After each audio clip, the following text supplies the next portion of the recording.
down by Cizikas. Hurricanes in a change. Here's Clutterbuck down the right wing with a shot. He scores! Back out it comes. Shot by Pesce. Another block. And then a glove save. Puck knocked down by Sorokin. Puck loose in front. They score!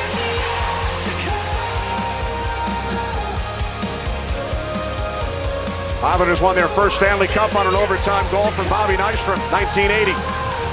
Tough angle shot, score! Stastny!